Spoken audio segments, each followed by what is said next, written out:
Hello everyone, कैसे आप सब लोग। मैं उम्मीद कर रही हूँ अच्छे से पढ़ाई चल रही होगी, जोरों से पढ़ाई चल रही होगी। फेस्टिव सीजन है और हैप्पी दिवाली। और आगे बढ़ने से पहले कल हमने थोड़ा सा कंसेप्ट और क्वेश्चंस दोनों लगाए थे। आप सभी का स्वागत है इस अमेजिंग प्लेटफॉर्म टीचिंग वाला पे। मैं मीनू ठाकुर आपके साथ इस पूरे सेशन में कोशिश करूंगी कि आपको हर एक बारीकी से चीजें समझाऊं, ताकि कोई भी कंसेप्ट अगर मनी एंड बैंकिंग का है तो उससे कोई भी क्वेश्चन आपका गलत ना हो। ठीक है, कल जो हमारी अप्रोच थी उसमें हमारे ज्यादातर एमसीक्यूज थे और हमारे कंसेप्ट से वो हमने कम हमें टाइम मिला था डील करने का। लेकिन आज की जो स्ट्रैटेजी है ऑन डिमांड ऑफ यू, सबसे पहले हम कंसेप्ट्स को लेके चलेंगे, क्योंकि पहले से ही डे वन से मेरी ये अप्रोच है कि अगर कंसेप्ट्स आपके हाथ में है तो उस कंसेप्ट से बनने वाले मिनिमम 5 क्वेश्चन भी आपके हाथ में हो जाएंगे, है कि नहीं। तो स्टार्ट करते हैं कंसेप्ट से। ये पहला कंसेप्ट था, ये एक चार्ट था जो कल भी हमने डिस्कस किया था, लेकिन आज यहीं पे ब्रीफ समझेंगे। शेड्यूल्ड बैंक अगर क्वेश्चन बनता है कि शेड्यूल्ड बैंक, सूचित बैंक कौन से होते हैं जो आपके आरबीआई एक्ट 1934 में आते हैं। ऑप्शन में रहेगा 1949, नहीं, करेक्ट आंसर है 34। कॉमर्शियल बैंक्स और कोऑपरेटिव बैंक्स दोनों आपस में ये इसका कैटेगराइजेशन हो जाता है। कॉमर्शियल बैंक्स वो बैंक्स होते हैं जिन्हें शेड्यूल्ड कॉमर्शियल बैंक्स भी कहा जाएगा। क्यों? क्योंकि ये भाई शेड्यूल्ड बन चुके हैं। They are registered under the act of RBI 1934। ठीक है, तो 1934 में रजिस्टर्ड हो चुके हैं, जिनका मेन जो टास्क है, जो ऑब्जेक्टिव है, वो है प्रॉफिट अर्न करना। सिर्फ वो प्रॉफिट कमाना चाहते हैं। उस प्रॉफिट की मंशा से फिर आगे फर्दर डिवाइड होते हैं। इनकी भी कैटेगरी डिवाइड हो जाती है, पब्लिक, प्राइवेट, फॉरेन बैंक और आरआरबी। आरआरबी को हमने कल समझ लिया था, उस पे क्वेश्चंस भी डिस्कस किए थे। अब यहाँ पे जो एक कड़ी बचती है वो है कोऑपरेटिव बैंक्स। ये वो बैंक्स होते हैं जो शेड्यूल्ड तो है, आरबीआई के 1934 एक्ट के तहत ये आते हैं, लेकिन इनका जो मोटिव है, how it is different from these commercial banks, they work for no profit. ये वो बैंक्स हैं जिनका जो मेंबर्स है वही ऑनर्स भी हैं, वही कस्टमर्स भी हैं, कॉपरेशन में काम कर रहे हैं, एक दूसरे की प्रॉब्लम को सॉल्व कर रहे हैं। They work on no profit no loss, मतलब ये इन्हें मुनाफा नहीं चाहिए। ठीक है, यहां तक बात समझ में आ गई। नेक्स्ट स्लाइड पे चलते हैं। नाबार्ड, कुछ कुछ चीजें हैं जो आपको दिखेंगी, उसको समझना है। ये नाबार्ड आखिर क्या होता है। सबसे पहले ये स्टैट्यूटरी बॉडी है। जब बात आती है स्टैट्यूटरी की, यानी कि ये वो बैंक है जो पार्लियामेंट द्वारा एक एक्ट बना, एक्ट के तहत इनकी संरचना, यानी कि इनका उद्घाटन हुआ है, इनकी एस्टैब्लिशमेंट हुआ है, स्थापना हुई है। ये 1982 में आए थे अंडर द पार्लियामेंट्री एक्ट 1981। सबसे पहला प्रश्न पूछ सकता है कि भाई नाबार्ड का फुल फॉर्म क्या है। ठीक है, अमित ने कल सही कहा था कि जो वैकेंसीज है वो काफी बढ़ गई हैं। अच्छा, नाबार्ड की फुल फॉर्म क्या है? नेशनल एग्रीकल्चर, आप national bank for agriculture and rural development. क्या ये सिर्फ कृषि के लिए लोन देता है? फिर से क्वेश्चन फंसा देगा, नहीं, सिर्फ कृषि नहीं, ये स्मॉल इंडस्ट्री, कॉटेज इंडस्ट्री, क्योंकि इसके अंदर रूरल, ग्रामीण विकास है। ग्रामीण विकास में सिर्फ कृषि ही नहीं होता है, अदर एक्टिविटीज भी होती है। यहां से भी ये प्रश्न बनेगा तो कर ले जाना। उसके बाद ये प्रश्न बन सकता है कि भाई ये कौन सी कमेटी के सलाह पर ये बैंक का निर्माण हुआ था, उसका देख लेना। ठीक है, उसके बाद आपका आता है कोऑपरेटिव बैंक्स। कि कोऑपरेटिव बैंक्स आखिरकार होते क्या है, जो मैंने आपको बता दिया। उसके अंदर भी ये इनका क्लासिफिकेशन है, ये क्लियर नहीं है, मैं यहां बताती हूं।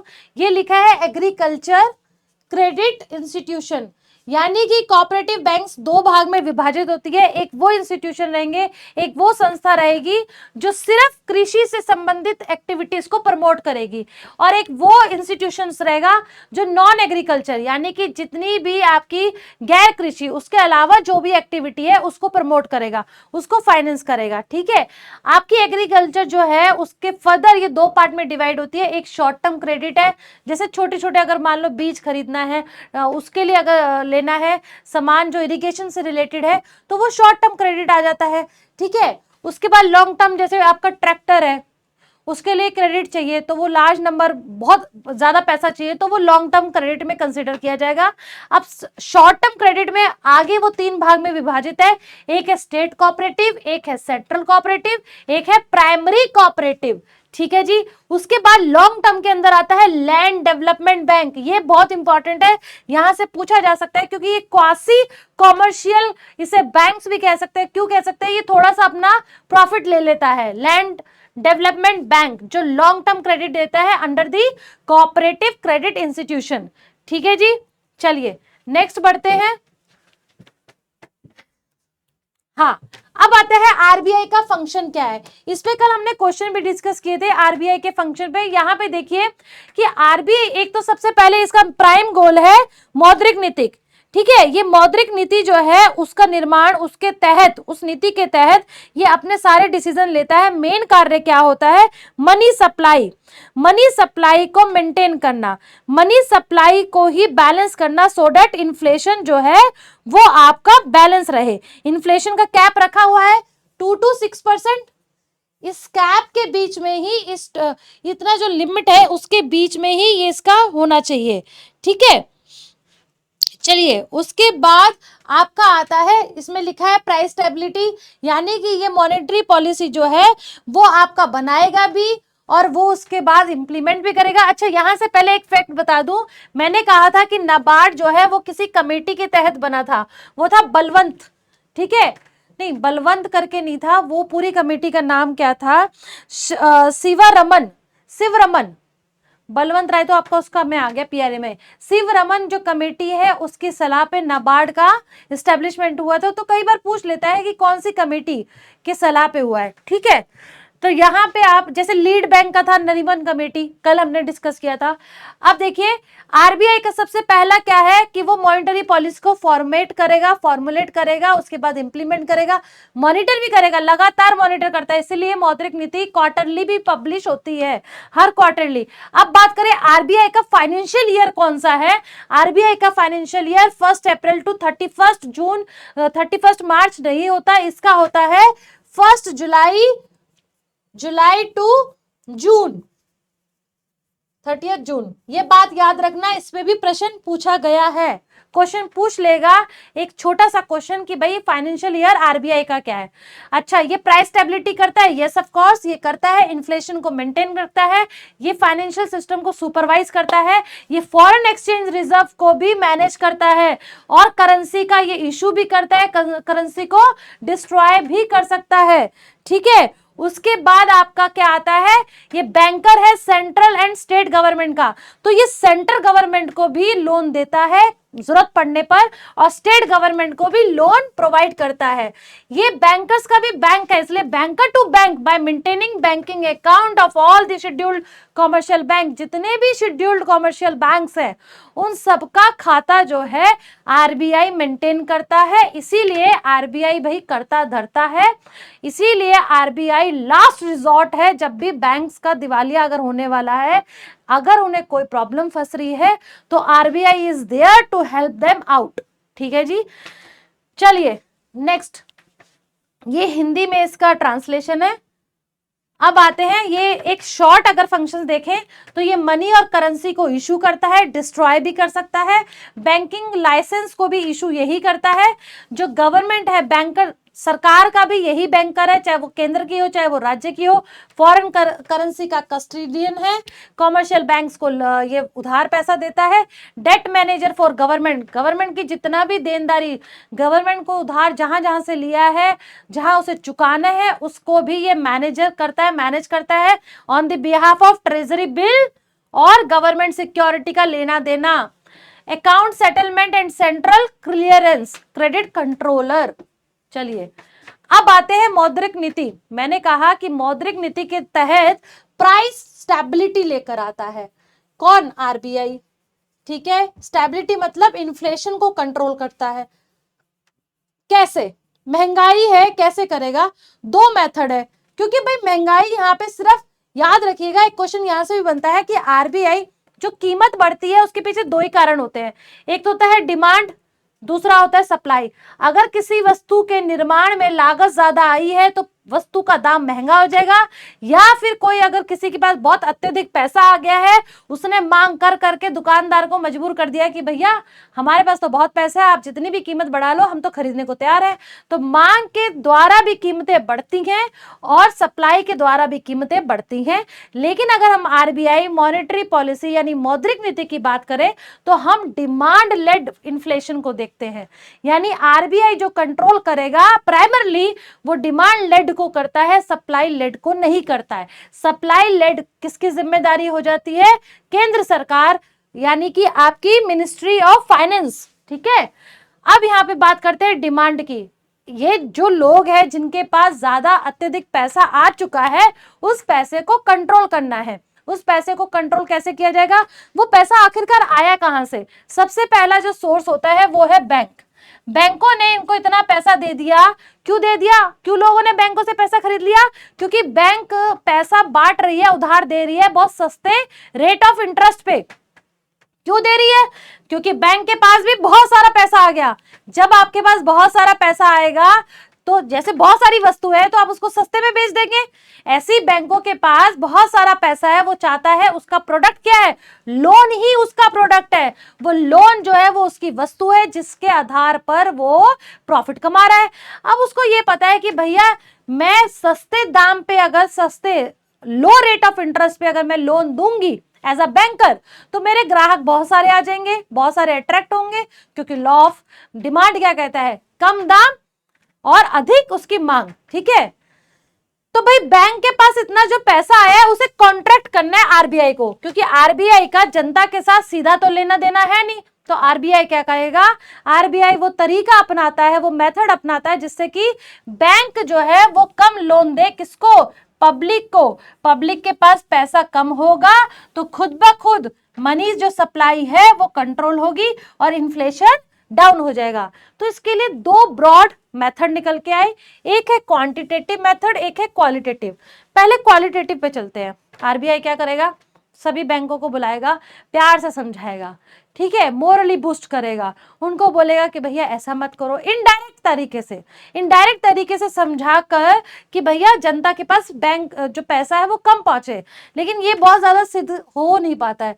ये फिर भी क्वालिटेटिव मेथड्स है, क्योंकि क्वेश्चन यहाँ से पूछ लेता है। कैसे पूछ लेता है? हो सकता है पूछ दे कि भाई कौन सा ऑप्शन है जो क्वालिटेटिव मेथड है। मोरल सुएशन कैसा है? साइकोलॉजिकली प्यार से समझाएगा। आरबीआई की गाइडलाइंस होगी, इशू करेगा ओरल रिटर्न स्टेटमेंट, सभी बैंक्स को अपील करेगा कि भैया कम आप लोन दीजिए, हाई रेट ऑफ इंटरेस्ट रखिए। लेकिन नहीं, फिर आता है rationing of credit. Rationing of credit क्या होता है? जब आरबीआई सभी बैंक्स जो बैंक्स उधार दे रहे हैं उसमें कैप रख देता है, रैशनिंग कर देता है कि भाई इतना ही आपको उधार देना है, इससे ज्यादा नहीं देना है। ठीक है, कंज्यूमर क्रेडिट रेगुलेशन, इसमें भी क्या करेगा? नया नया रेगुलेशन ला देगा कि भाई जो डाउन पेमेंट है वो इतनी होनी चाहिए, मैच्योरिटी जो होगी इंस्टॉलमेंट की वो मैक्सिमम है, उसको किस तरीके से वो चेंज करेगा। तो ये भी एक तरीका है। मान लो कोई इंसान बहुत ज्यादा मैक्सिमम मैच्योरिटी, मैक्सिमम पीरियड तक वो लोन चुका सकता है तो उसको तो सहूलियत है।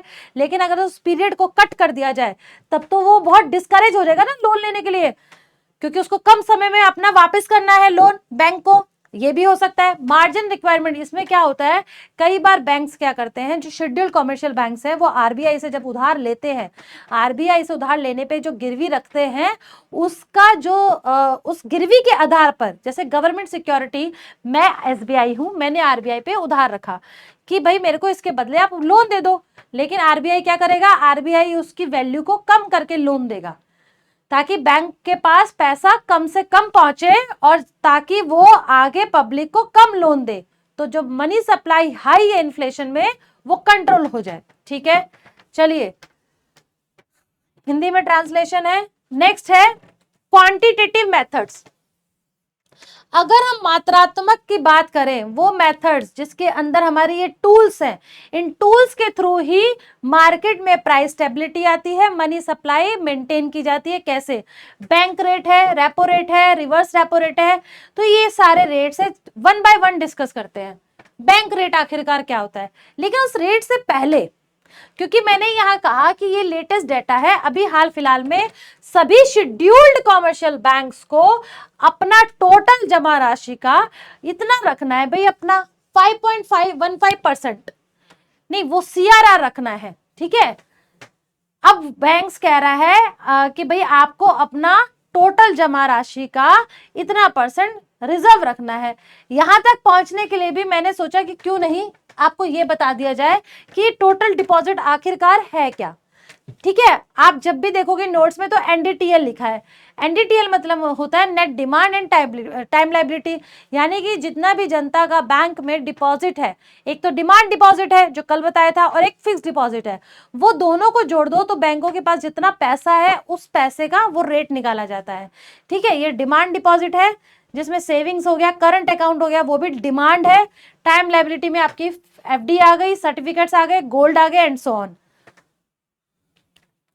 अब आता है बैंक रेट। आखिरकार ये बैंक रेट क्या होता है, और इसी बैंक रेट को ना डिस्काउंट रेट भी कहा जाता है। पूछ देगा डिस्काउंट रेट किस रेट को कहा जाता है, bank rate, repo rate, reverse rate, किसको आखिरकार कहा जाता है, बैंक रेट को। बैंक रेट को ही डिस्काउंट रेट कहा जाता है। क्यों, ये समझते हैं। बैंक रेट क्या होता है, देखो बैंक रेट है जब शेड्यूल्ड कॉमर्शियल बैंक्स RBI से उधार लेता है, लंबे समय के लिए उधार लेता है, तो भाई उसे कहा जाता है बैंक रेट, ठीक है जी। तो बैंक्स एक ये भी काम करता है, जितने भी बैंक्स के पास बिल ऑफ एक्सचेंज है, बिल ऑफ एक्सचेंज के माध्यम से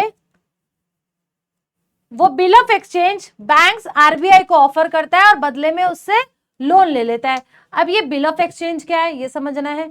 जैसे कि मान लीजिए आपने, बड़े बड़े बिजनेसमैन जो होते हैं ना, वो एक दूसरे के साथ जो ट्रेडिंग करते हैं, व्यापार करते हैं, वो उधार भी करते हैं, ठीक है। मान लो कंपनी A ने कंपनी B से कुछ सामान खरीदा, तो बदले में बिल ऑफ एक्सचेंज, बिल दे दिया किसने, कंपनी A ने, जिसने उधार सामान खरीदा है वो बिल पकड़ा देता है कि भैया ठीक है, एक बिल है, उस पर साइन हो जाते हैं, 3 पार्टी एग्रीमेंट है कि भैया ये मेरा बैंक है, फलाना दिन मैं आपको इतने पैसे वापस दे दूंगा, 2 महीने के बाद की डेट है, मेरा बैंक मतलब मैं आपको पैसे वापस दे दूंगा।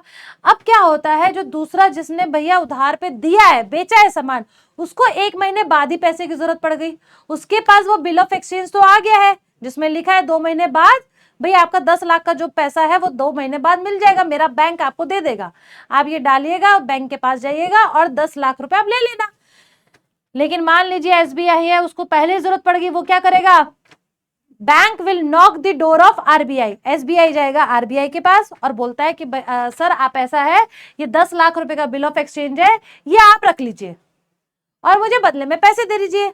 तो भाई RBI 10 लाख का तो नहीं लेगा, RBI क्या करेगा, जो प्रेजेंटली करंटली बैंक रेट चल रहा होगा, सपोज अभी 5 पॉइंट चल रहा है, समथिंग 5% चल रहा है, समझ लो, ठीक है। अभी कितना चल रहा है आप ये समझो, 5.15, 5.15% चल रहा है।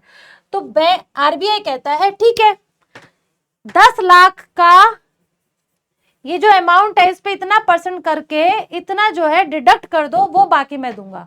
मतलब कि वो उतना अमाउंट, उतनी कमीशन अपनी काट लेगा और इतना नंबर जो बिल ऑफ एक्सचेंज है वो रख लेगा। तो उसको प्रॉफिट हुआ या लॉस, RBI को तो लॉस होगा, क्योंकि ठीक 1 महीने बाद उसको पूरे 10 लाख का बैंक जो है वो उसको पैसा दे देगा RBI को, है ना। तो इसीलिए जो डिस्काउंट, ये जो कट करके भाई, ये जो परसेंटेज कट करके SBI को पैसा RBI ने दिया, इसको कहा जाता है डिस्काउंट रेट।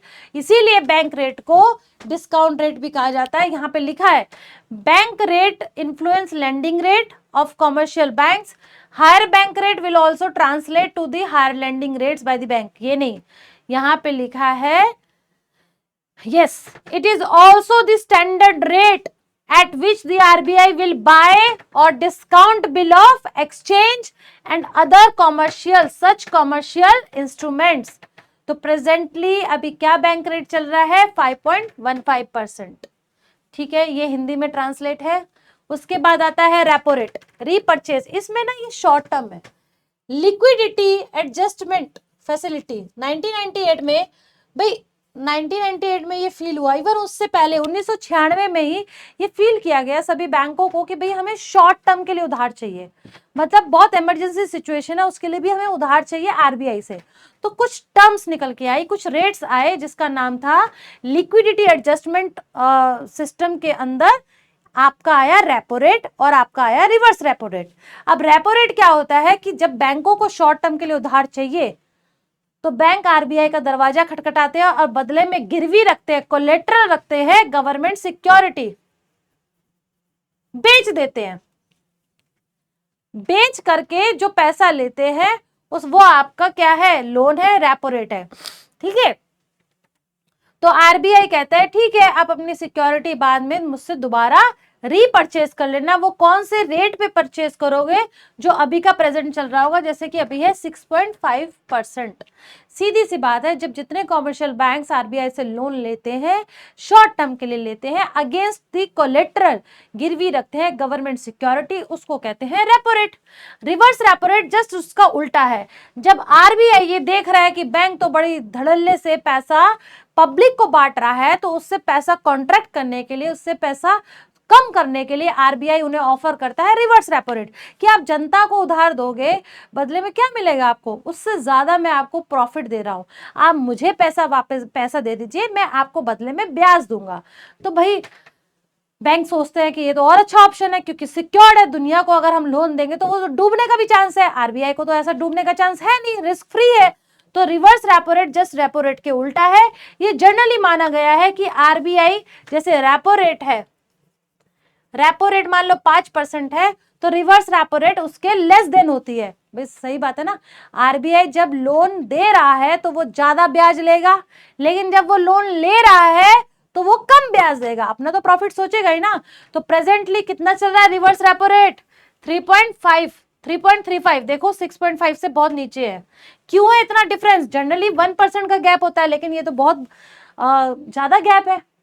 ये इसलिए ज्यादा गैप है कि भाई लोगों को इनकरेज किया जा रहा है, महंगाई बहुत थी, हाल ही फिलहाल में हमने देखा था कि जहां टमाटो फूड इन्फ्लेशन बहुत है, अप्रोक्स 9-10%, 9-10-11% आपका फूड ही इन्फ्लेशन है, उसको कम करने के लिए, और वो डिमांड लेड भी हो रहा है ना। मार्केट में अगर सोचो, कुछ ऐसे सर्टेन ग्रुप हैं, नंबर ऑफ ग्रुप्स हैं जो ज्यादा पैसे, अधिक कीमत पे भी कोई वस्तु को खरीद रहे हैं, डेट मीन्स जो जरूरतमंद, जो बाकी की जनता है, वो तो वंचित है, वो तो सोच ही नहीं पा रही ना। इसीलिए रिवर्स रेपो रेट और रेपो रेट में इतना अंतर है। फिर आता है मार्जिनल स्टैंडिंग फैसिलिटी। अच्छा, ये चीज आप तब समझोगे जब आप समझ लोगे सीआरआर और एसएलआर। सीआरआर समझते हैं, कैश रिजर्व रेशियो। आखिरकार ये कैश रिजर्व की रेशियो क्या, रिजर्व रखना है। आरबीआई ये जान रहा है कि भाई जितने भी मेरे कॉमर्शियल बैंक से क्या मेरे बच्चे हैं, है ना, इनको दिवालिये से बचाना है, कहीं ये बैंक करप्ट ना हो जाए। बैंक करप्ट कब होंगे? सभी बैंक्स का काम है जनता को उधार देना। अगर जनता उधार लेकर पैसा भाग जाए, अगर पैसा लेके भाग जाए तो क्या होगा भाई? तो नुकसान होगा। बैंक के पास पैसा किसका है? जनता का, है ना। जनता का ही पैसा उधार लेकर भाग जाए, जनता पैसा लेके भाग जाती है तो bank corrupt, non performing asset हो जाता है। तो भाई सभी बैंक्स को लॉस है, फिर बैंक किसके पास जाएगा? बैंक जाएगा आरबीआई के पास। सोचो, अमित का पैसा बैंक के पास है ना, अमित है, मिंटू है, उसका पैसा बैंक के पास है। अब डिमांड डिपॉजिट है, अब बैंक ने विक्रम को दे दिया पैसा उधार, विक्रम लेके भाग गया, अमित आ गया, भाई मेरा पैसा वापस दो, बैंक के पास तो है ही नहीं, बैंक क्या करेगा? ऐसी सिचुएशन से बचने के लिए आरबीआई कहता है कि भाई मैं आपको उधार अपनी पॉकेट से तो दूंगा नहीं, तो भाई कहां से दूंगा? मैं मेंटेन करूंगा आपका कैश रिजर्व। आपका खाता मेरे अकाउंट में होना चाहिए, आपको टाइम टू टाइम अपने NDTL, total demand and time deposit, जो कि लायबिलिटी है, क्योंकि ये वो पैसा है जो जनता का ही है, जनता का टोटल पैसा जो आपके पास जमा है उसका अभी प्रेजेंट में 4.5%, इतना आपको मेरे पास रिजर्व रखना है, only in the form of cash, सिर्फ कैश के रूप में। ठीक है जी, ये है आपका सीआरआर। एसएलआर क्या है? ये भी उसी का एक दूसरा मेथड है कि भैया मैं तो सेफ्टी चाहता हूं एज आरबीआई, मैं ये चाहूंगा कि आपको, जैसे हमारे पेरेंट्स भी समझाते हैं ना कि बच्चों मैंने आपको पॉकेट मनी दे दी है, महीने की शुरुआत में आपको पॉकेट मनी मिलती है कि भैया ये आपके पूरे महीने भर का खर्चा है। आपको टाइम टू टाइम पेरेंट्स समझाते हैं कि भैया पूरा महीना बाकी बचा है, सोच समझ के खर्च करना, सोच समझ के खर्च करना, अपने पैसे जमा रखना। बीच बीच में पेरेंट्स कह रहे थे अच्छा भैया तू मुझे दे रहे, तेरे से खर्च हो जाएंगे, तो बच्चे दे भी देते हैं, है ना। तो फिर बाद में जब बच्चों को जरूरत पड़ती है तो कहाँ से लेते हैं, मम्मी लाओ पैसे हमारे वापस दो, तो मम्मी कहाँ से देती है, वही पैसे जो आपके जमा कर रखे थे। तो ऐसा खाता दो तरीके का, एक है सीआरआर, एक है एसएलआर। अब मम्मी कहेंगी आपको जैसे एक खाता मुझे दे दो कैश रिजर्व रेशियो, दूसरा खाता भैया खुद अपने पास भी रखो, सिर्फ कैश के रूप में ही नहीं, अलग अलग चीजों में, जैसे कि गोल्ड में रख लो, गवर्नमेंट सिक्योरिटी के फॉर्म में रख लो, है ना, क्योंकि बैंक्स भी तो निवेश करता रहता है ना टाइम टू टाइम। तो भाई आरबीआई कहता है सभी बैंक्स को आप एसएलआर मेंटेन रखो अपने पास, जिसकी कैप रखी हुई है। अच्छा क्वेश्चन पूछ लेता है एसएलआर की कैप कितनी रखी है, 25 से 40%। इसी तरीके से सीआरआर की कैप कितनी रखी है, 3 से 15%। ये एक आइडियल कैप है कि इसके अंतर्गत, क्योंकि अगर सारा पैसा बैंक्स ने जमा कर दिया तो भाई सर्कुलेट फ्लो ऑफ मनी है वो तो होगा ही नहीं, बाजार में पैसा ही नहीं पहुंचेगा, पैसा नहीं पहुंचेगा तो भाई मार्केट में डिमांड एंड सप्लाई होगी ही नहीं, तो वो भी जरूरी है। तो एक निश्चित एक कैप रखा है कि इतना ही परसेंट के बीच में आपका हेयर मतलब ऊपर और नीचे होना चाहिए। तो अभी प्रेजेंट में कितना चल रहा है, 18%। तो बात दो समझ के आई, सीआरआर और एसएलआर में सीआरआर कैश के रूप में होना चाहिए, आरबीआई के पास जमा होना चाहिए, एसएलआर अदर फॉर्म्स में हो सकता है जो लिक्विडिट है, और वो पैसा आपको अपने पास रखना है। अब ये बैंक्स के ऊपर है कितना, 18% में से वो 2% चाहे कैश रखे, चाहे 1% रखे, 15% चाहे वो गोल्ड रख ले, that is totally up to the banks, ठीक है। ओपन मार्केट ऑपरेशन, अब यहां से आने से पहले हम चलते हैं एमएसएफ की तरफ, जो मैंने अभी कहा था होल्ड कीजिए। मार्जिनल स्टैंडिंग फैसिलिटी, सभी बैंक्स के पास फैसिलिटी है शॉर्ट टर्म लोन लेने की, repo rate and reverse, reverse छोड़ो रेपो रेट, ठीक है, लॉन्ग टर्म की बैंक रेट। अब सभी बैंक्स को एसएलआर और CRR as per the direction of RBI maintain रखना है, एवरी टाइम मेंटेन होना चाहिए वो, नहीं तो वही पनिशमेंट है, फाइन लगेगा, चार्जेस भरने पड़ेंगे। तो उस चीज से बचने के लिए इमरजेंसी में सभी बैंक्स दरवाजा खटखटाते हैं। 2011 में ये आया कि भैया हमें लोन चाहिए इमरजेंसी सिचुएशन पे, और वो एक दूसरे से भी ले सकते हैं, आरबीआई से भी ले सकते हैं, उसी को कहा गया एमएसएफ, जो प्रेजेंटली उसका रेट है 6.75। Ideally it is more than repo rate. जो जितनी जल्दी चीजें चाहिए होती हैं वो उतनी ही महंगी पड़ती हैं, इसलिए सुपर नॉर्मल प्रॉफिट हमने माइक्रो इकोनॉमिक्स में पढ़ा था, कहां देखने को मिलता है, लॉन्ग टर्म में, शॉर्ट टर्म में नहीं, ठीक है। चलिए, ओपन मार्केट ऑपरेशन आखिरकार होता क्या है। ओपन मार्केट मतलब खुला बाजार, एक ऐसा बाजार जहां पे सरकारी प्रतिभूति जो गवर्नमेंट सिक्योरिटी है उसका आदान प्रदान हो रहा है। मैं आपको बता दूं, एक शब्द निकल के आता है बॉन्ड, एक आता है गवर्नमेंट सिक्योरिटी, एक आता है ट्रेजरी बिल। जो सिक्योरिटीज है वही बॉन्ड है। सिक्योरिटीज दो तरीके से बढ़ जाती है, एक ट्रेजरी बिल के रूप में, एक गवर्नमेंट सिक्योरिटी के रूप में। बॉन्ड प्राइवेट बॉन्ड भी हो सकता है, सरकारी बॉन्ड भी हो सकता है, ठीक है। तो यहां पे ये जो सिक्योरिटी का खरीदना बेचना हो रहा है वो आपका कौन सा है, लॉन्ग टर्म भी है और शॉर्ट टर्म भी है। जो जीसेक है गवर्नमेंट सिक्योरिटीज है वो लॉन्ग टर्म है, वो कैपिटल मार्केट का पार्ट हो जाता है। शॉर्ट टर्म यानी मनी मार्केट शॉर्ट टर्म है, और उसमें आपका आता है ट्रेजरी बिल। तो ये दोनों का ही सेलिंग एंड परचेजिंग करता है, कौन करता है, आरबीआई करता है। किसके बिहाफ पे, केंद्र सरकार के बिहाफ पे, ठीक है। राज्य, अब यहाँ पे फिर प्रश्न पूछता है कि भाई क्या राज्य सरकार के बिहाफ पे ट्रेजरी बिल इशू कर सकता है आरबीआई? नहीं, आरबीआई सिर्फ गवर्नमेंट सिक्योरिटी है जो राज्य और केंद्र दोनों के बिहाफ पे इशू होता है। सिर्फ राज्य सरकार, जो केंद्र सरकार है वो दोनों कर सकती है, राज्य सरकार सिर्फ गवर्नमेंट सिक्योरिटी कर सकती है, ट्रेजरी बिल वो नहीं कर सकती, ठीक है, ये समझ लिया। अब यहाँ पे फिर एक प्रश्न पूछा जाए कि अगर इन्फ्लेशन को कंट्रोल करना है, नियंत्रण करना है, तो भाई ओपन मार्केट ऑपरेशन के तहत आरबीआई क्या करेगा, जीसेक को सेल करेगा या परचेज करेगा? सेल करेगा, सेल कर देगा तो भाई दुनिया से कहेगा ये आप मुझसे खरीदो, बदले में मुझे पैसा दो। पैसा अगर ले लिया मार्केट से, एक्सट्रैक्ट कर लिया, तो money supply will get down, और जब मनी सप्लाई कम हो जाएगी तो मार्केट में डिमांड कम हुई, इन्फ्लेशन अपने आप कंट्रोल में आ गया। और अगर इन्फ्लेशन को, डिफ्लेशन को कंट्रोल करना है तो परचेज कर लो, मार्केट में पैसा फेंक दो, मनी सप्लाई बढ़ा दो। बेस रेट क्या होता है? न्यूनतम दर। भाई सभी बैंकों को ये एक डायरेक्शन है कि भाई आप पार्शियलिटी कर सकते हैं, किसी कस्टमर को आप कम दे रहे हैं ब्याज का दर, किसी को ज्यादा दे रहे हैं, आपके अपने रिलेशन चल रहे हैं, लेकिन एक मिनिमम दर आरबीआई ने तय किया कि भाई ये मिनिमम दर आपकी इतनी होनी चाहिए, उससे आपका नीचे नहीं जाना चाहिए। मान लो पर्सनल लोन रख दिया है, आरबीआई ने बेस रेट रखा है 10%, तो आप कोई भी रेट निकालो, कोई भी इंटरेस्ट के लिए निकालो, कोई भी प्रोडक्ट के लिए निकालो, चाहे वो होम लोन है, पर्सनल लोन है, लेकिन बेस रेट आपका इतना ही है भाई, आपका बेस रेट 10% से नीचे नहीं जाना चाहिए। क्योंकि बैंक्स क्या करते थे ना, सस्ते सस्ते जानने पहचानने वाले को क्या करते थे, कम लो रेट ऑफ इंटरेस्ट पे लोन ज्यादा दे देते थे, उसी का हर्जाना भुगतना पड़ा। पीएनबी के केस में नीरव मोदी लेके भाग गया, अप्रॉक्स 11,000 करोड़ का क्या हुआ, घोटाला हुआ, है ना।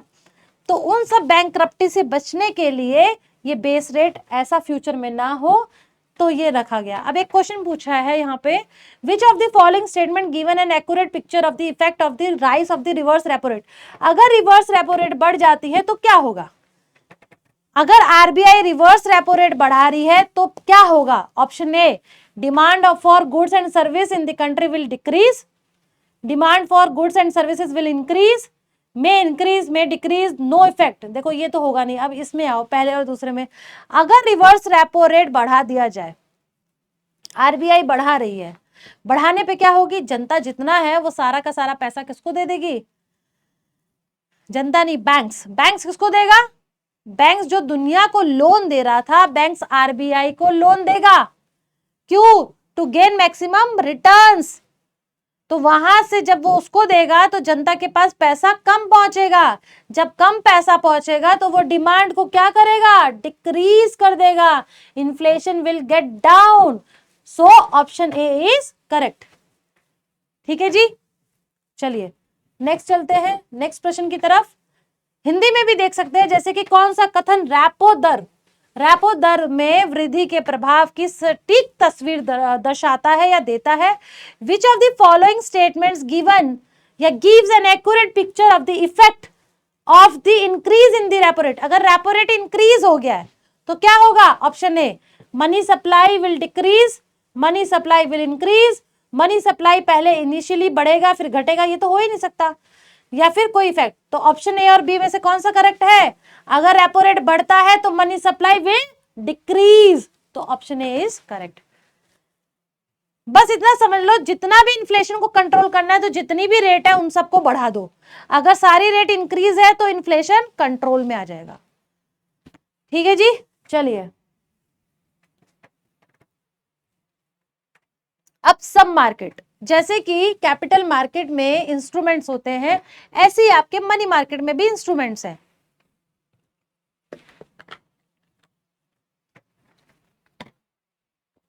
कैसे है देखिए, ये प्लेयर्स है, चाहे वो सरकार है, चाहे फाइनेंशियल इंस्टीट्यूशंस है, या बैंक्स हैं, या आपकी एनबीएफसी है, या फिर कंपनीज है, उन सबको पैसा चाहिए ना।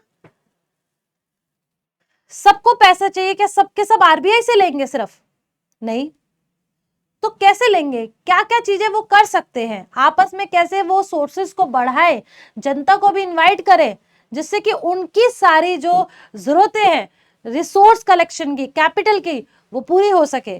तो उसमें आपके ये आपके मेन इंस्ट्रूमेंट्स हैं, जिसमें सबसे पहला है call money market, certificate of deposit, treasury bill, commercial bill, commercial papers. तो आइए वन बाय वन पढ़ते हैं, देखते हैं क्या डिफरेंस है। कॉल मनी मार्केट आखिरकार क्या होती है? देखो, जब एक बैंक दूसरे बैंक से, ये इंटर बैंक चलता है, ट्रेड ट्रांजैक्शन चलता है, जब एक बैंक दूसरे बैंक से लोन लेता है और वो लेता है बहुत शॉर्ट टर्म, इमरजेंसी के लिए, 1 से 14 दिन के लिए, तो उसे कहा जाता है कॉल मनी मार्केट। देखो इसमें लिखा भी है पीरियड है आपका 14 दिन का in order to manage day to day cash flows, ये भी याद रखना, ठीक है।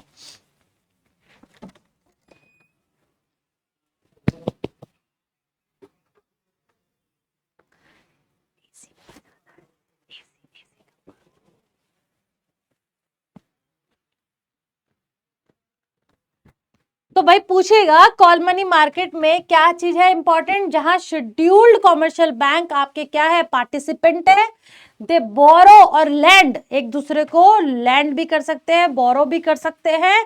नोटिस पीरियड है, शॉर्ट नोटिस पीरियड 14 दिन का, किसके लिए, day to day cash flow के लिए, मैनेज करने के लिए। अब आता है सर्टिफिकेट ऑफ डिपॉजिट। आखिरकार ये डिपॉजिट क्या है, नेगोशिएबल टर्म डिपॉजिट है। ये वो इंस्ट्रूमेंट है जो आपके कॉमर्शियल बैंक्स जो है वो एक्सेप्ट करते हैं, जो यूज करते हैं, एक तरीके का प्रोमिसरी नोट है। जैसे कि दो पार्टी में जो व्यापार चल रहा है, एक ने कहा दूसरे को कि भैया मैं आपको पैसा दूंगा, उसमें थर्ड पार्टी नहीं है। जैसे कि बिल ऑफ एक्सचेंज में 3 पार्टी थी, बैंक आ गया, है ना, आपके मेरे में, अमित और मेरे में क्या हुआ, ट्रांजैक्शन हुआ। मैंने कहा कि भाई आपने मुझसे सामान उधार लिया है, मैंने कह दिया एसबीआई बैंक आपको चुकाएगा 2 महीने बाद, इनसे ले लेना, बात खत्म। प्रोमिसरी नोट होता है, नहीं, 2 महीने बाद आप मुझसे ले लेना। मैं आप मुझसे सामान जो है खरीद रहे हैं, मैं आपसे सामान अगर खरीदती हूँ, उधार खरीदती हूँ, तो मैं आपको 2 महीने बाद चुकाऊंगी। ये है प्रोमिसरी नोट, जहां 2 पार्टी है। तो जो सीडी है वो क्या होता है, यहाँ पे जो आपके कॉर्पोरेशंस हैं, जो आपके बैंक्स हैं, बेसिकली शेड्यूल्ड कॉमर्शियल बैंक, ये इशू करते हैं। किसको इशू करते हैं, इंडिविजुअल्स को, कोई भी ले सकता है, कोई कंपनी है, कुछ भी ले सकता है। जैसे मैं एसबीआई बैंक हूँ, मैंने आपको सर्टिफिकेट ऑफ डिपॉजिट दे दिया, एक सर्टिफिकेट दे दिया। कैसे, मतलब अमित ने मेरे उसमें बैंक में, या मिंटू ने, या फिर आपकी ममता जो है, नहीं तो बच्चे कहेंगे कि सिर्फ एक ही का एग्जाम्पल लेते, कोई भी इंसान ने अगर मेरे पास 5 लाख रुपए जमा किए, तो मैं 5 लाख का सर्टिफिकेट दूंगी, तो आपको क्या प्रॉफिट होगा भाई। मैं आपसे लूंगी कितना, मैं आपसे लूंगी 4,90,000, मैंने आपसे 4,90,000 लिया है, लेकिन आपको सर्टिफिकेट पे क्या लिख के दिया है, 5 लाख, यानी 10,000 की छूट। तो इस सर्टिफिकेट ऑफ डिपॉजिट में ये 10,000 मेरा एक घाटा है बैंक का, लेकिन आपका एज अ कस्टमर क्या है, आप एक निवेश करता है, आपका ये 10,000 रुपए हो गया प्रॉफिट। क्योंकि ना हम सब रोजमर्रा की जिंदगी में, चाहे वो आम इंसान भी है, निवेश करता रहता है। हर इंसान चाहता है पैसे पे पैसा, कैपिटल फॉर्मेशन। तो कैसे होगा, जब आप निवेश करते रहोगे, आपको रिटर्न्स मिलता रहेगा, है ना। तो भाई मान लो आपके पास 5 लाख रुपए रखे हैं, तो भाई ऐसे वेस्ट ना करो, आप जाओ बैंक में जाओ और आप सीडी खरीद लो, ये है सीडी, ठीक है। इसमें कौन जारी करता है, इन सब इंस्ट्रूमेंट में आपको 2-3 पॉइंट जान के रखना है। सबसे पहले उस इंस्ट्रूमेंट का मीनिंग क्या है, वो जारी कौन, इशू कौन करता है। तीसरा पॉइंट ये है कि उसमें टाइम का जो समय है, वो टाइम फैक्टर कितना, ड्यूरेशन कितना है, ठीक है। यहाँ पे ड्यूरेशन है 3 महीने से 1 साल का हो सकता है, ठीक है। व्हेन इशूड बाय, अगर यही चीज अगर कोई फाइनेंशियल इंस्टीट्यूशन यानी एनबीएफसी इशू करता है, तो वो कम से कम मिनिमम 1 साल के लिए करेगा, 1 से 3 साल तक के बीच में, ठीक है। ट्रेजरी बिल, इस ट्रेजरी बिल को टी बिल्स भी कहा जाता है। ये टी बिल्स प्रेजेंटली देखा जाए तो 4 चल रहे हैं, 14 दिन का और 91 डेज का, 182 डेज का और आपका 364 डेज का। ये वो इंस्ट्रूमेंट है जो आपके डिस्काउंट रेट पे चल रहे हैं। जैसे कि मैंने आपको एक ऑफर दिया, ये सरकारी है, जैसे सीडी तो शेड्यूल्ड कॉमर्शियल बैंक जारी कर रहा था, ये सरकार की तरफ से आरबीआई आपको ऑफर देता है। जैसे मैं आरबीआई हूं, मैंने आपको ये बोला कि ट्रेजरी बिल में आप इन्वेस्ट कर दो, ठीक है। ट्रेजरी बिल आपका है 100 रुपए का सपोज, तो 100 रुपए में मैं आपको क्या रिटर्न दे रही हूँ, 0 कूपन, कोई इंटरेस्ट रेट नहीं दे रही, इसीलिए इसको 0 कूपन कहा जाता है। 0 कूपन मतलब नो इंटरेस्ट एट ऑल, मैं आपको कोई रिटर्न, आपको इंटरेस्ट नहीं देने वाली हूँ। आप तो फिर आपको क्या फायदा है, जो 100 रुपए का ट्रेजरी बिल है मैं आपको 90 रुपए का दे रही हूँ, लेकिन उसमें लिखा कितना है अमाउंट, 100 रुपए का।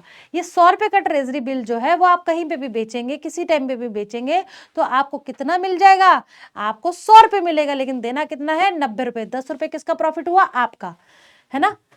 तो ये 14 दिन का भी है, 14 दिन के बाद अगर आप बेचोगे तो आपको भैया 100 रुपए पूरी कीमत मिलेगी। ये 3 यहाँ पे लिखा है, एक आपका 14 है, ठीक है। ये ट्रेजरी बिल केंद्र सरकार सिर्फ जारी कर सकती है, राज्य सरकार जारी नहीं कर सकती। यानी राज्य सरकार को अगर पैसा चाहिए तो आरबीआई दूसरा इंस्ट्रूमेंट यूज करेगा, लेकिन ट्रेजरी बिल इशू नहीं कर सकता है। ये बात दिमाग में रखिएगा। फिर नेक्स्ट इंस्ट्रूमेंट्स आते हैं commercial paper and commercial bill. वाणिज्यिक दोनों है, लेकिन एक पेपर है एक बिल है। दोनों में क्या अंतर है? जो पेपर है वो बैंक्स यूज करते हैं। बैंक क्या करता है, जब बैंक्स को अपना फाइनेंशियल अरेंज करना है, कुछ फाइनेंस चाहिए शॉर्ट टर्म के लिए, तो वो क्या करेगा, कॉमर्शियल पेपर इनवाइट करेगा, डिस्काउंटेड रेट पे दे देगा, जनता को देगा, अपनी कस्टमर को देगा, और फिर उसकी फेस वैल्यू उसको मैच्योरिटी में उस बायर को मिल जाएगी। कॉमर्शियल बिल जो होता है वो कौन देता है? वो आपकी एक कंपनी देती है। ठीक है, तो ये बैंक इशू करता है, ये कंपनी इशू करती है, ये बात याद रखना है। बैंक किस लिए यूज करती है? To meet their short term obligations, जबकि कॉमर्शियल बिल जो है वो कंपनीज को मनी को वो एडवांस में लेते हैं फॉर सेल्स दे मेक। दोनों में डिफरेंस समझो। कॉमर्शियल पेपर बैंक इशू करता है, कॉमर्शियल बिल कंपनी इशू करती है। कॉमर्शियल पेपर किस पर्पस से इशू किया जाता है? वो पर्पस होता है कि भाई उनको एडवांस में उनको पे क्या करना है, कि मान लो कोई भी उनके खर्चे हैं उसके लिए। लेकिन जो कॉमर्शियल बिल है वो एडवांस पेमेंट के लिए, ये तो short term obligation, to meet their short term obligation, लेकिन ये to get money in advance for sales they make.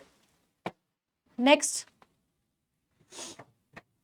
Question है, on which commissions recommendation RBI was establish. जो आरबीआई का स्थापना हुई थी, हर एक याद रखना, हर इंस्टीट्यूशन की, ज्यादातर इंस्टीट्यूशंस की जो स्थापना है वो किसी ना किसी कमेटी की सिफारिशों पे हुई है। तो इससे भी प्रश्न पूछा जा सकता है कि भाई कौन सी कमेटी की सलाह पर, सिफारिश पर आरबीआई की स्थापना हुई, या कोई और इंस्टीट्यूशन की। तो करेक्ट आंसर आपका क्या है? B option, Hilton Young commission. Period for call money market अभी बताया था 1 से 14 दिन का, ऐसे पूछता है क्वेश्चन। ठीक है, फिर आता है ऑटोमेटेड टेलर मशीन्स, पूछ देता है एटीएम की फुल फॉर्म क्या है बताइए। तो एटीएम की फुल फॉर्म पे पूछ देगा तो बता देना, लेकिन ये बहुत ही छोटे लेवल का हो गया, बहुत ही इजी लेवल का हो गया। थोड़ा सा इसका ऊपर लेवल चलेंगे तो कुछ टाइप्स निकल के आए, जैसे व्हाइट लेबल एटीएम क्या होता है, ब्राउन लेबल एटीएम क्या होता है, ग्रीन लेबल एटीएम क्या होता है, ऑरेंज, येलो, पिंक। अब इन सभी में से ना सबसे इंपॉर्टेंट है व्हाइट और ब्राउन, इनका अंतर समझो। देखो जैसे जैसे कंपनीज आगे आ रही है, स्टार्टअप, हर कंपनी को आगे ग्रो करना है, बिजनेस को एक्सपेंड करना है, किसी ना किसी रूप में निवेश करना है, कैसे भी करके करना है, पैसा कमाना चाहता है हर कोई, हर व्यापारी पैसा कमाना चाहता है, कुछ नए नए प्रोडक्ट्स में घुसना चाहता है। ठीक है, व्हाइट लेबल क्या होता है, जैसे कि मान लो एक कंपनी है, एक प्राइवेट कंपनी है, ठीक है, वो एटीएम खोलना चाहती है एसबीआई का, तो एटीएम में जो बिल्डिंग है उसका किराया जो है वो प्राइवेट कंपनी पे करेगी, उसका इलेक्ट्रिसिटी वो भी प्राइवेट कंपनी पे करेगी, लेकिन बदले में एसबीआई को क्या मिलेगा, एसबीआई का जो पैसा है, भाई पॉपुलैरिटी है ना, एसबीआई क्या है, कई ऐसे बैंक्स थे कि भाई रूरल एरियाज है या सेमी अर्बन है, फुली अर्बन नहीं है, तो वहां तक ना बैंक्स की ना शाखाएं नहीं पहुंच पाई हैं, वहां पे एटीएम मशीन्स नहीं है, जिससे कि जो मनी का सर्कुलेशन है वो हो ही नहीं रहा जितना होना चाहिए। तो भाई एक इनिशिएटिव आया कि क्यों नहीं ऐसा किया जाए कि प्राइवेट कंपनीज की इन्वॉल्वमेंट ली जाए, प्राइवेट कंपनीज के पास पैसा है, वो अपनी जगह जगह एटीएम्स खोल ले, एसबीआई की ट्रांजैक्शन भी बढ़ेगी, एसबीआई का बोलबाला भी, उसके ट्रांजैक्शंस का एक्सपेंशन भी होगा बिजनेस का, और ऐसी कंपनीज को प्रॉफिट भी होगा, और हर एक इंसान को, हर एक नागरिक को क्या होगा, उसका फायदा भी मिलेगा, और जो फाइनेंशियल इंक्लूजन है उसका गोल भी कंप्लीट होगा। फाइनेंशियल इंक्लूजन का मतलब यही है हर व्यक्ति तक जो फाइनेंस की फैसिलिटी है वो पहुंचनी चाहिए। ठीक है, तो ये हो गया आपका व्हाइट लेबल एटीएम। क्या व्हाइट लेबल एटीएम में एसबीआई का लोगो लगता है? एसबीआई का लोगो लग सकता है, लेकिन इस प्राइवेट कंपनी का लोगो नहीं लगेगा। ठीक है, यहां लिखा भी है white label ATM is owned and operated by a non banking entity, एक प्राइवेट कंपनी जो एनबीएफसी है, while cash is provided by sponsor bank. Cash का किसका लेना देना, कैश को कौन देगा, एसबीआई देगा। दूसरा आता है ब्राउन लेबल एटीएम। ये कैसा एटीएम होता है कि भाई ये होगा किसका, एसबीआई का, लेकिन इसका ऑपरेशन और मेंटेनेंस कौन करेगा, ये थर्ड पार्टी को दे देता है। ठीक है, तो ये दूसरी पार्टी को दे देगा, लेकिन और वो लोगो किसका लगेगा, एसबीआई का लगेगा।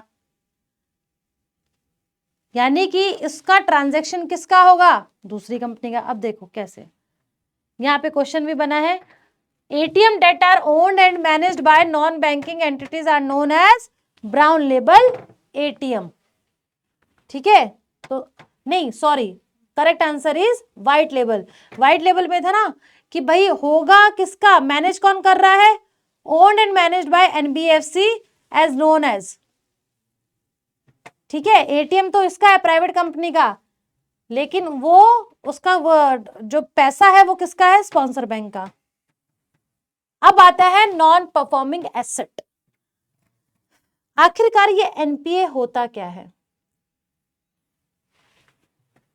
किसी भी बैंक का एसेट क्या है, किसी भी बैंक का एसेट क्या है,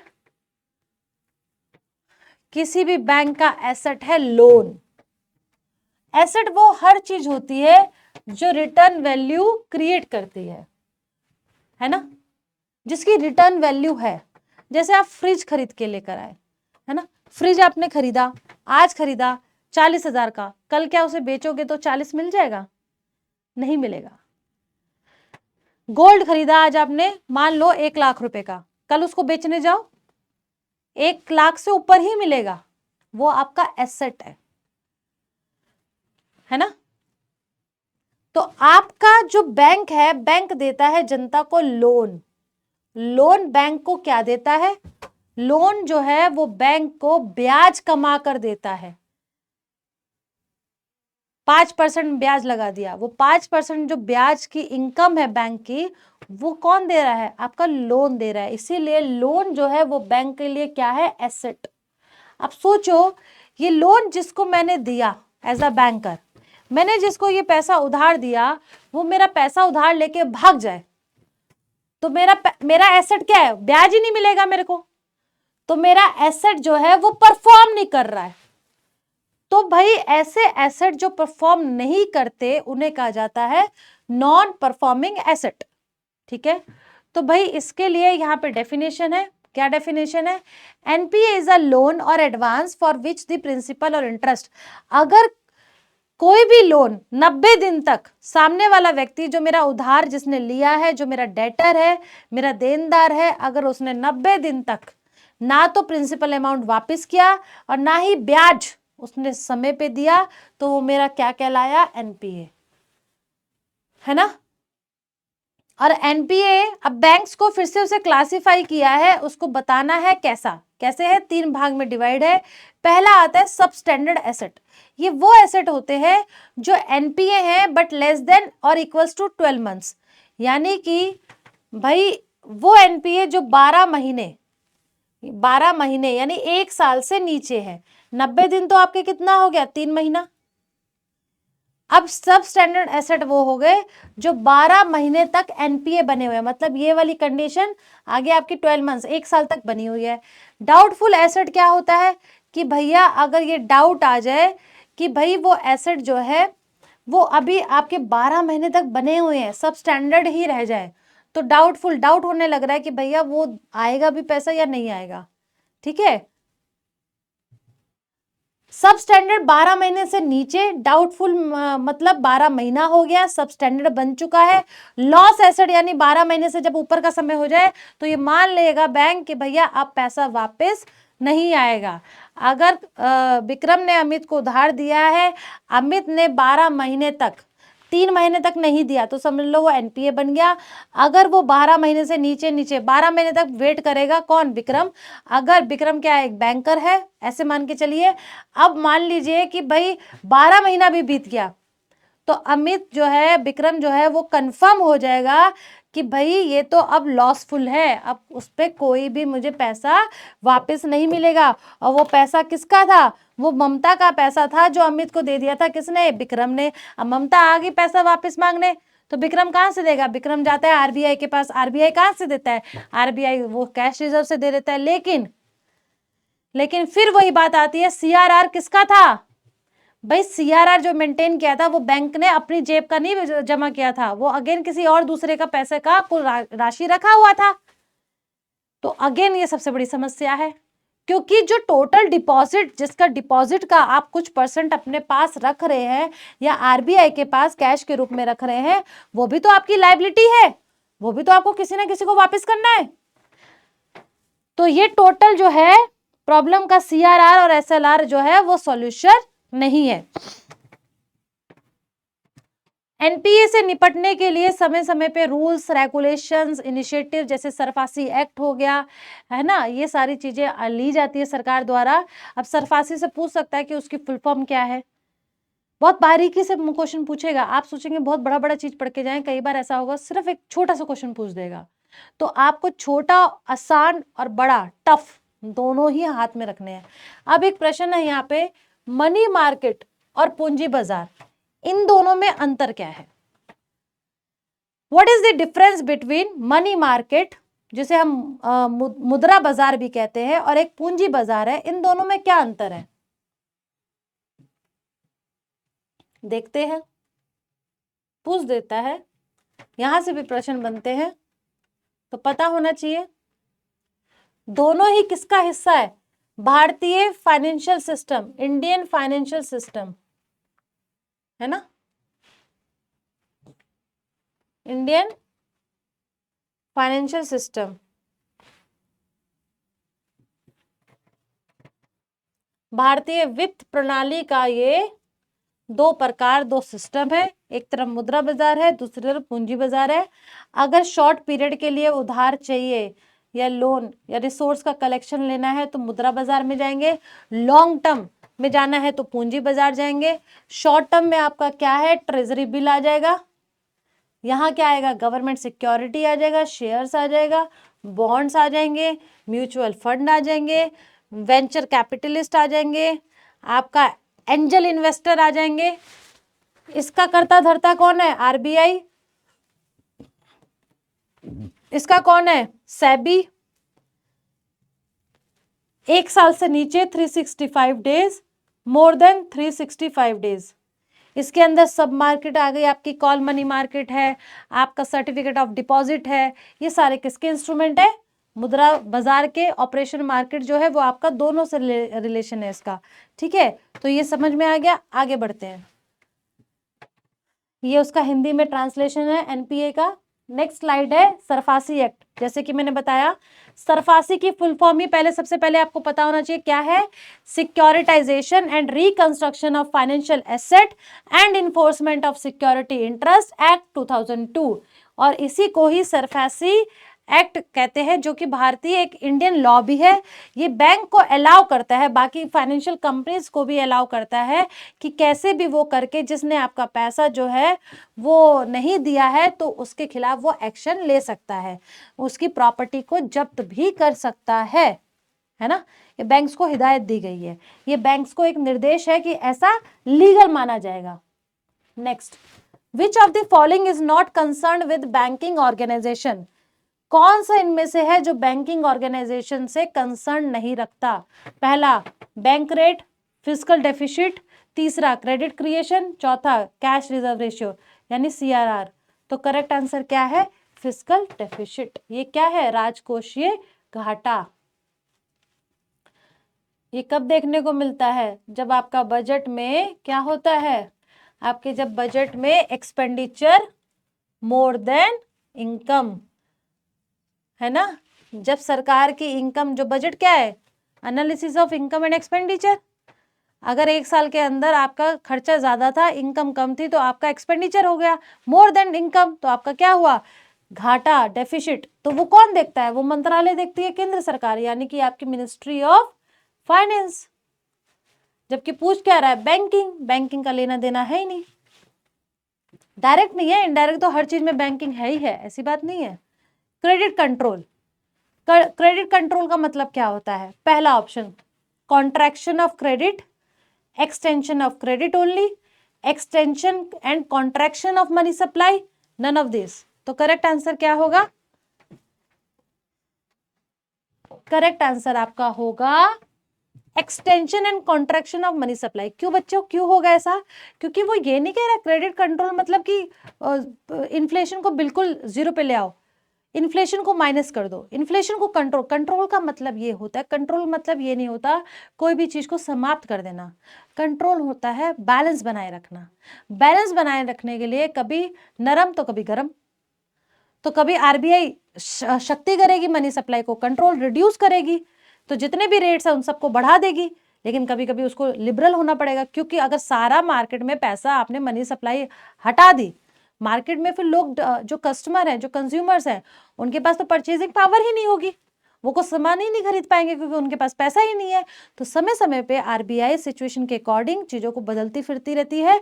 जब रेट्स को बढ़ाया है, फिर कुछ समय बाद ऑब्जर्व करेगी सिचुएशन को, फिर उसे डिक्रीज करेगी, सो डैट मनी सप्लाई फिर से बूस्ट हो, फिर से इन्फ्यूज हो सके मार्केट में और मनी सप्लाई बढ़े। तो ये घटाना बढ़ाना, कॉन्ट्रैक्ट मतलब घटाना, एक्सटेंशन मतलब बढ़ाना। जब कॉन्ट्रैक्ट करना है तो आरबीआई जितने भी रेट्स है उन सबको क्या करेगी, बढ़ा देगी, ताकि मनी सप्लाई कम हो जाए। और एक्सटेंशन करना है तो जितने भी रेट्स है, बैंक दर, रेपो रेट, उनको सबको क्या करेगी, उन सबको माइनस करेगी, ताकि मनी सप्लाई बढ़ सके। तो अपोजिट रिलेशन होता है। तो प्रश्न ऐसे नहीं तो वैसे भी पूछ सकता है। ठीक है जी। Next, which of the following is not the instrument of credit control. इनमें से कौन सा इंस्ट्रूमेंट है जो क्रेडिट कंट्रोल नहीं करता है। सीआरआर करता है, एसएलआर भी करता है, बैंक क्रेडिट भी करता है, मैनेज्ड फ्लोटिंग ऐसा कोई टर्म ही नहीं है। तो करेक्ट आंसर आपका क्या है, डी। नेक्स्ट क्वेश्चन, क्या होगा व्हेन सीआरआर इज इंक्रीज्ड। अगर आरबीआई सीआरआर, जो अभी हाल में आपका कितना सीआरआर है, कितना परसेंट है, यही डेटा आपको भूलना नहीं है। एसएलआर आपका 18% है, सीआर कितना परसेंट है, जितना परसेंट है आपको, अगर वो आरबीआई क्या करे, आरबीआई उसको बढ़ा दे तो क्या होगा। आरबीआई अगर सीआरआर को बढ़ा देगी तो option A money supply decrease होगी, option B demand for money increase होगी, ऑप्शन सी इन्फ्लेशन डिक्रीज होगा, and D all of the above. जरा ध्यान से देखिएगा, अगर सीआरआर बढ़ा तो ये तो सही है ना, इन्फ्लेशन डिक्रीज होगा, बिल्कुल सही है। इट डिक्रीज मनी सप्लाई, ये भी सही है। It increase demand for the money, कहीं ना कहीं ये भी तो सही है। अगर कोई चीज संकुचित हो गई, अगर मनी जो है कॉन्ट्रैक्ट हो गई, तो पीपल वुड डिमांड मोर, लेकिन जो पहले से डिमांड बहुत ज्यादा है उसकी डिमांड तो होगी नहीं। तो correct answer is D. Next, SLR requires the commercial banks to build their liquid asset by way of। भाई SLR कहता है जितने कॉमर्शियल बैंक्स है वो SLR को किस फॉर्म में रखेंगे। पहला ऑप्शन कैश के रूप में, दूसरा रिजर्व ऑफ गोल्ड, तीसरा रिजर्व ऑफ गवर्नमेंट सिक्योरिटी, चौथा ऑल ऑफ द अबव। तो yes, correct answer is D. वो कैश के रूप में भी रख सकता है, गोल्ड, गवर्नमेंट सिक्योरिटी, लेकिन प्राइवेट बॉन्ड नहीं। गवर्नमेंट बॉन्ड हो सकता है बट प्राइवेट बॉन्ड नहीं हो सकता, याद रहे, नो प्राइवेट बॉन्ड। ठीक है जी, ये नहीं होगा। ठीक है, what do we call the rate, हम वो रेट किसे कहा जाएगा जिस पर आरबीआई मनी देता है कॉमर्शियल बैंक्स को। Option A repo rate, option B reverse repo rate, C CRR, D SLR. तो करेक्ट वन इज आपका रिवर्स रेपो रेट, क्योंकि नहीं लैंड कर रहा है, आरबीआई कॉमर्शियल बैंक्स को दे रहा है, तो रेपो रेट। अगर कॉमर्शियल बैंक्स आरबीआई से लेता है, जस्ट उसकी उल्टी स्टेटमेंट कर दो तो रेपो रेट। अगर आरबीआई लोन देता है, ठीक है, हाँ यहां पे यही था, आरबीआई लैंड्स मनी, वो दे रहा है। अगर आरबीआई दे रहा है तो सही है, रेपो रेट है। अगर आरबीआई लोन लेता, अगर आरबीआई कॉमर्शियल बैंक से उधार लेता है तो वो रिवर्स रेपो रेट है, जिस रेट पे लेगा। ठीक है, अभी तो दे रहा है। नेक्स्ट प्रश्न, which of the following does not come under quantitative methods. मैंने बताया था ये पूछ सकता है। पहला option open market operation, cash reserve ratio, moral suasion, repo rate. तो correct answer is moral suasion. Slide को पहले जाके देखोगे तो वहां पे मिलेगा इसका मीनिंग क्या है। हाँ जी, अब ये बात आती है कैपिटल एडिक्वेसी रेशियो, बहुत इंपॉर्टेंट है। CRR is different from CAR, दोनों में डिफरेंस है। क्या डिफरेंस है? मैंने बताया कि NPA नॉन परफॉर्मिंग एसेट की बात करी, मैंने आपको यह भी बताया उससे बचने के लिए RBI क्या मेंटेन कर रहा है, RBI चला रहा है CRR एंड SLR। लेकिन अगेन ये वो जमा राशि है जो बैंक्स की लायबिलिटी है ना। क्यों लायबिलिटी है? क्योंकि बैंक्स तो उसी लायबिलिटी का कुछ परसेंट अपने पास या RBI के पास रख रहा है। तो बैंक्स का खुद का पैसा कहां है? भाई मैंने अमित का पैसा लिया, उसको दे दिया, दूसरे बच्चे को दे दिया उधार, मेरा खुद का रिस्क फैक्टर मेरा थोड़ा है। जब अमित मांगेगा तो फिर मुझे अमित को वापस देना, मैं कहां से दूंगी? अगर RBI भी कह दे मेरे पास नहीं है, then what I will do? अगर मेरा CRR खत्म हो गया फिर मैं क्या करूंगी? तो उससे बचने के लिए इंटरनेशनल लेवल पे एक मानक, एक मेजरमेंट निकल कर आता है जो कहता है कैपिटल एडिक्वेसी रेशियो, यानी कि आपके पास खुद का अपना पैसा, खुद की पूंजी, आपका खुद का कैपिटल इतना एडिक्वेट होना चाहिए, इतनी पर्याप्त मात्रा में उपलब्ध होना चाहिए हर समय कि अगर आपके पास ऐसी सिचुएशन आए, ऐसा रिस्क हो, वो रिस्क फैक्टर आपको खुद देखना पड़ेगा। अगर एज अ बैंकर मैं किसी कस्टमर को उधार दे रही हूं तो मुझे ये देखना पड़ेगा कि भाई उसे कैलकुलेट करना पड़ेगा उस पर रिस्क कितना है। उस रिस्क के अकॉर्डिंग मैं फिर ये चेक करूंगी कि भाई मेरे पास कैपिटल उतनी मात्रा, उतनी पर्याप्त मात्रा में है कि अगर ये कस्टमर मेरा पैसा लेके भाग गया, अगर वो NPA बन गया, तो भाई मैं उस पैसे की, उस NPA की भरपाई कर पाऊं अपने पैसों से।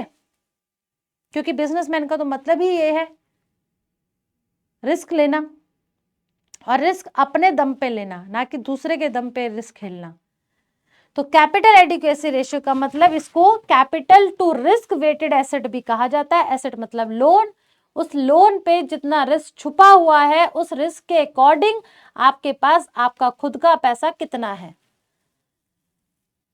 ठीक है, यानी कि capital divided by risk weighted asset, risk weighted asset. मान लो 10 लाख का लोन है, उस 10 लाख लोन पे मैंने ये देखा रिस्क कितना छुपा है, मैंने रिस्क दे दिया, 10 लाख का रिस्क छुपा है। मैंने 10 करोड़ दिया था, 10 करोड़ पे 10 लाख का मैंने ऐसा सोचा कि 10 लाख का रिस्क है, उस 10 लाख से ऊपर ही मेरा कैपिटल मेरे पास होना चाहिए ना। अगर ये कम है, ये ज्यादा है, तब तो घाटा है ना। ये 5 है, ये 100 है तो दशमलव में जाएगा, ये 100 है, ये 5 है तो भाई 20, तो ये ऐसा होगा। It is a measure of the capital of the bank which is expressed as a percentage of bank's risk weighted credit exposure। ये जो रेशियो है ये कौन डिसाइड करता है? सेंट्रल बैंक, हर कंट्री का RBI, दूसरी कंट्री, जितने भी कंट्री के जो सेंट्रल बैंक है वो डिसाइड करेंगे कि ये कितना % होना चाहिए, और सभी बैंक्स उसको मानेंगे, उसको समझेंगे, उसको एक्सेप्ट करेंगे, उसको मैनेज करेंगे। ऐसा नहीं है कि अगर वो नहीं करेगा तो भाई कोई पनिशमेंट मिलेगी, कोई फाइन लगेगा, लेकिन आइडियली वो मानना होगा। ठीक है, Tier 1, Tier 2, Tier 3 ये कैपिटल के फंड्स के एक फॉर्म है, एक प्रकार है। तीनों को जोड़ दिया जाए अपॉन रिस्क वेटेड एसेट, जो मैंने आपको बताया। ये जो नॉर्म्स है, ये प्रोविजंस है, ये बैंक्स को रेगुलेट करते हैं, एक किस तरीके से कर रहे हैं कि बैंक्स जो है वो उनकी सस्टेनेबिलिटी बनी रहे, जो अनसर्टेनिटी ऑफ लेंडिंग है, जो रिस्क फैक्टर छुपा हुआ है, उससे लड़ सके।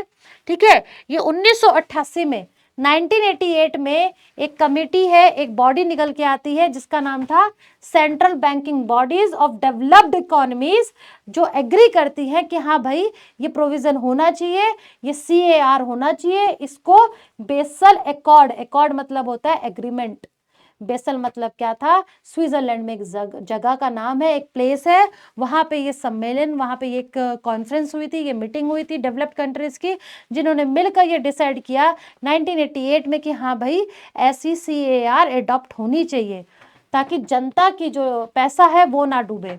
तो बेसल के बारे में मैंने लिख दिया, एक कमेटी थी जिसका नाम था basal committee on banking supervision.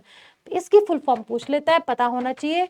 तो ये जो थी ये कब इस्टेब्लिश हुई थी? ग्रुप ऑफ 10, जो 10 कंट्रीज थी डेवलप्ड कंट्रीज, 1974 में उन्होंने इस कमेटी का फॉर्मेशन किया था। फिर कमेटी की धीरे धीरे धीरे धीरे उन्होंने अपनी जो रिकमेंडेशंस की, जो रिसर्च थी, उसके बेस पे फिर CAR 1988 में निकल के आया। बेसल मैंने लिख दिया, एक जगह है। अच्छा, यहीं पे बेसल में एक जगह है, ब्यूरो फॉर जो है इंटरनेशनल सेटलमेंट। ये जो BIS है, ये जो बैंक फॉर इंटरनेशनल सेटलमेंट है, इसका नाम वैसे ब्यूरो ऑफ, यहाँ पे ब्यूरो ही था। जो ब्यूरो है वो BIS है, वो बेसल में इसका एक ये आपका बैंक इस्टेब्लिश है। ये जो BIS है ये 1930 में इस्टेब्लिश हुआ था। जो वर्ल्ड का सबसे पुराना जो फाइनेंशियल ऑर्गेनाइजेशन है वो BIS ही है। 1930 में इस्टेब्लिशमेंट हुआ था।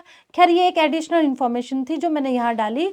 बेसल में ही ये BIS स्थित है और बेसल में ही BCBS जो है 10 कंट्री की जो कमिटीज है, 10 ग्रुप ऑफ 10 कंट्रीज की वो मिलती है। उनके गवर्नर्स जो है, बैंक गवर्नर्स, वो मिलके ये तय करते हैं CAR जैसी भी कोई चीज होनी चाहिए।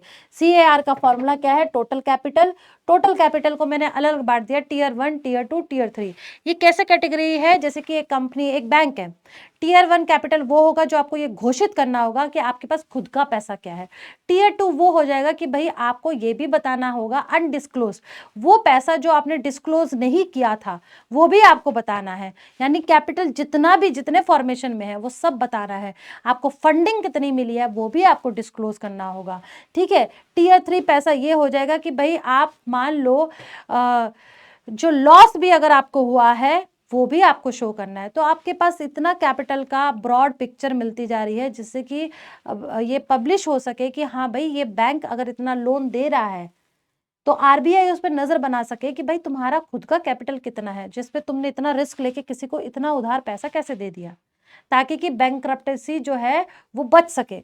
तो ये एक फॉर्मूला हो गया। भारत ने बेसल अकॉर्ड को कब अपनाया? 1999 में अपनाया था। ठीक है, यहां लिखा भी है।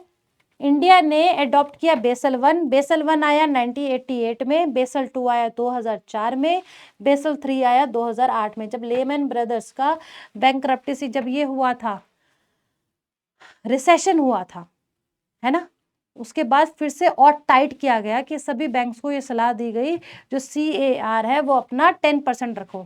तो ये सारे इनिशिएटिव इसलिए लिए गए हैं कि भाई ताकि NPA ना हो, कोई बैंक जो है उसका दिवालिया ना निकल जाए, क्योंकि अगर उसका दिवालिया निकलेगा तो जितनी भी जनता है देश की, उसका जो जमा पैसा है, जो बैंक पे एक ट्रस्ट है, वो टूटेगा। ठीक है, उससे भी बचना है। दूसरी बात यह है, यहाँ पे एक महत्वपूर्ण एक और फैक्ट है, वो है आपका कि भाई जो आपका भारत है वो बेसल 3 चल रहे हैं globally, Basel 1, Basel 2, Basel 3। Basel 1 में 8% रखा गया था, बेसल 2 को भी वही आगे कंटिन्यू किया। तो भारत ने अभी ये था कि भाई 2019 तक ये इम्प्लीमेंट बेसल 3 हो जाना चाहिए, लेकिन अभी पूर्ण रूप से सभी बैंक्स में ये लागू नहीं हो पाया है। तो अभी हम बेसल 2 ही हम उसकी सक्सेस तक पहुंचे हैं। एक SBI एक ऐसा नाम मात्र पूरा एक ऐसा बैंक है पूरे बैंकिंग सेक्टर में जिसने बेसल 3 जो बेसल 3 का अकॉर्ड है उसका भी अचीवमेंट उसने हासिल कर ली। उसने CAR को 10% अपना मेंटेन करके रखा है।